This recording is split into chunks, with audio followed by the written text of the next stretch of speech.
Və bu günlərdə hələ bunu biz başqa yöndən baxsaq ki, qamətin bu gün apardığı təbliğat, qamət əvvəlki kimi elmi təbliğat aparmır. Qamət əvvəlki kimi elmi təbliğat aparmır. Həbisin biri o YouTube kanallarının birində çıxıb danışmırdı, demirdi şeyx elm oxumur, nə bilim. Biz oyuna oturduq, söhbət elədik, gördük. Elmin səviyyəsi yoxdur. Həbis həmin anda o yalançı o məlumatı verəndə elə şeyx həmin vaxtı Dubayda dövriyyədə idi. Yəni gör nə qədər bu insan yalancıdır. Bunlar iç qurtludur. Sən içində qurdu o kini, o nifrəti, o içdə olan bütün şeyləri hamısı çıxardır üzə Allah Subhanahu.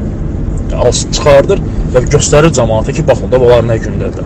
Bu qardaşlardan biri də şeyxin 2006-cı ildən bugünə keçdiyi dərsləri qoydu ortaya. Bir də bunun dərslərini qoydu ortaya. Hələ yaxın dura bilmədi ya. Buradan mən də bir-iki dənə də əlavə eləyim ki, o xəbis və o Mədinədə oturan bunların baş bilənləri var. Onlar hamısını bir yerə, dərslərini yığsın, hamısını bir yerə.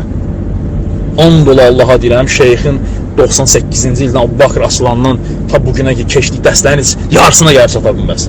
Mən buna adımı kimi biləm, istənilən bir adamda bunu sübut eləyə bilərəm. Şeyx elm oxuyanda, elm öyrənəndə bu xəbis qarşılıqda oturub burnu ilə qurdalanırdı. İndi deyir ki, şeyx elm oxumur, elm öyrənmir. Yalancı da qadır, həmin yalancı nə deyəsən?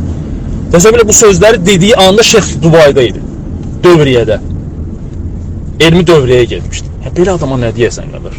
Bu birisi də elə bunun tayıdır da, eyni fikirdə, eyni düşüncədə olan insanlardır da. Bu rədd verir, yəni heç kəs vermir. Nə olur? Vermir, vermirsən də sən verirsən, əlhamdülillah. Gərək gözümüzü soxasan ona. Yayın sesimi geçsin, qoy qulaq asınlar, bəlkə ürəkləri bir rahatladır. Ola bilər insanlar zahirən normal insandır. Lakin biz deyirik ki, bu insanlar ruhi xəstədirlər əslən yəni. Doğrudan deyirəm axı, yəni doğrudan deyirəm qardaşım.